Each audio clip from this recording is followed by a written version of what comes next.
પ્રભાત મિત્રો, મારું નામ મોહમ્મદ આદિલ અદમાની છે. હું ક્લાસ 3 માં અભ્યાસ કરું છું. મારો ટોપિક છે ઇન્ટરનેટ. તો આજે આપણે જાણીએ કે ઇન્ટરનેટ શું છે. તો ઇન્ટરનેટ જે છે એ પ્રોસેસ છે જે એક પ્લેસ ઇન્ટરનેટ જે છે એ ગ્લોબલ કોમ્યુનિકેશનની પ્રોસેસ છે જે અલાઉ કરે છે ડિવાઇસને ડેટાને એક્સચેન્જ કરવા માટે, કનેક્ટ કરીને ડેટાને એક્સચેન્જ કરવા માટે. આપણે ઇન્ટરનેટનો યુઝ કરીને ડેટા સેન્ડ કરી શકીએ, મેસેજ સેન્ડ કરી શકીએ, રિસીવ કરી શકીએ, જેમ કે ટેક્સ્ટ, ઇમેજ, ઓડિયો અને વિડીયો. ઇન્ટરનેટ આજકાલના ડેલી લાઈફની અંદર બહુ જ ઇમ્પોર્ટન્ટ વસ્તુ છે. જેમ કે બહુ કોમનલી ઇન્ટરનેટ યુઝ થાય એજ્યુકેશન માટે, બિઝનેસ માટે, હેલ્થકેર માટે, રિસર્ચ માટે, એન્ટરટેનમેન્ટ માટે, ઓનલાઈન ક્લાસ માટે, ડિજિટલ પેમેન્ટ માટે, વિડીયો કોલ માટે, ક્લાઉડ સ્ટોરેજ માટે. ઇન્ટરનેટ જે છે એ બહુ એથિકલ પાર્ટ છે સોસાયટીની અંદર, એ બહુ જ કામ આવે.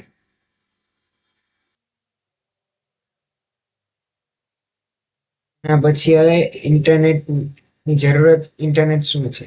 ઇન્ટરનેટ જે છે એક ઇન્ટરવર્કિંગ નેટવર્ક છે જે કનેક્ટ કરે છે નાના નેટવર્કને એક ભેગા. જેવી રીતે એ કનેક્ટ કરે વેનને કોમન કોમ્યુનિકેશનની અંદર, એના પ્રોટોકોલની અંદર. એ જે છે એ એક જ સિંગલ રીતે ઓર્ગેનાઇઝ કરેલું નથી, એના મલ્ટિપલ્સ ઓર્ગેનાઇઝર છે. જેવી રીતે ઇન્ટરનેટ સર્વિસ પ્રોવાઈડર એના મલ્ટિપલ સર્વિસ પ્રોવાઈડર છે જે જણાય છે આઈએસપી દ્વારા. ને એ ઇન્ટરનેટ જે કોમ્યુનિકેશન માટે પ્લેસ કરે છે પેકેટ સ્વિચિંગની અંદર અને સ્ટાન્ડર્ડાઇઝ એડ્રેસિંગની અંદર, ને અલાઉ કરે ડિવાઇસને કોમ્યુનિકેટ કરવા માટે. એના પછી આવે છે કે ઇન્ટરનેટની જરૂરિયાત શું છે. ઇન્ટરનેટ જે છે એ ડેવલપ છે સ્ટાન્ડર્ડાઇઝ મશીનની અંદર શેર કરવા માટે, ડિફરન્ટ લોકેશન માટે. જ્યારે ઇન્ટરનેટ નહોતું ત્યારે બહુ મુશ્કેલ પડતી ગમે તે વસ્તુ સ્લો શેર કરવા માટે. ના પછી આવે છે કે ઇન્ટરનેટનું આર્કિટેક્ચર કેવું છે. જે ઇન્ટરનેટ જે ફોલો કરે છે હેરાર્ચિકલ આર્કિટેક્ચર, ને એ એક ટોપ લેવલનું ઇન્ટરનેશનલ નેટવર્ક છે જે ડિફરન્ટ કન્ટ્રીઝને કનેક્ટ કરે છે. એ એક નેશનલ બેકબોન નેટવર્ક છે જે હેન્ડલ કરે છે લાર્જ વોલ્યુમ ઓફ ડેટા ટ્રાફિકને.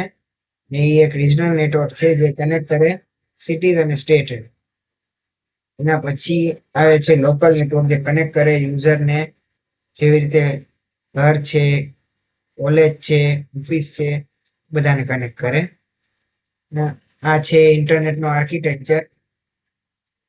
પછી આવે છે internet service provider ISP. Internet service provider જે ઓર્ગેનાઇઝ થયું ઇન્ટરનેટ એક્સેસ યુઝર પાસેથી કરવા માટે.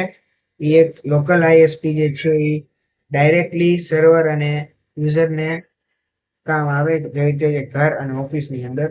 એ રિજનલ અને નેશનલ આઈએસપી છે જે મેનેજ કરે છે બેકબોન કનેક્શનને હાઈ સ્પીડમાં. એના પછી આવે છે ઈ કન્સેપ્ટ ટીસીપી અને આઈપી.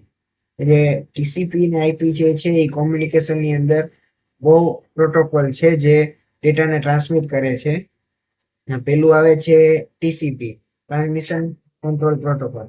એ જે છે એ એન્શ્યોર કરે છે એરર ચેકિંગ કરવા માટે, ને એક સિક્વન્સ છે ફ્લો કંટ્રોલ માટે. પછી આવે છે ઇન્ટરનેટ પ્રોટોકોલ. ઇન્ટરનેટ પ્રોટોકોલ જે છે એ લોજિકલ એડ્રેસ અને રાઉટિંગ ડેટા પેકેજને પ્રોવાઈડ કરે છે.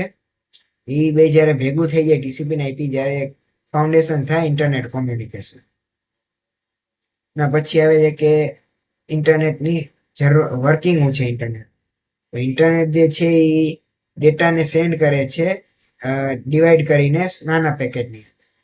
ના પછી એડ્રેસ ઇન્ફોર્મેશનને સોર્સ કરીને ડેસ્ટિનેશન આઈપી એડ્રેસથી સેન્ડ કરે છે. એ રાઉટરને ફોરવર્ડ કરે છે પેકેટની અંદર અને ડિફરન્ટ પાથ બનાવે છે ડેસ્ટિનેશન માટે.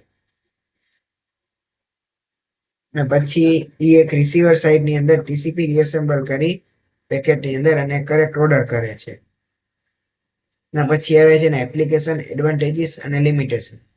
તો જે ઇન્ટરનેટ છે એ યુઝ થાય email, web browsing, online education, video conferencing, e commerce, cloud service અને સોશિયલ નેટવર્કિંગ. એ પ્રોવાઈડ કરે છે ગ્લોબલ કનેક્ટિવિટી, ફાસ્ટ કોમ્યુનિકેશન, એ એક ઇઝી રિસોર્સ છે શેર કરવા માટે. એટલે ઇન્ટરનેટ જે છે એ કોસ્ટ ઇફેક્ટિવ છે, એ સપોર્ટ કરે મલ્ટિપલ સર્વિસને એક જ પ્લેટફોર્મ ઉપર.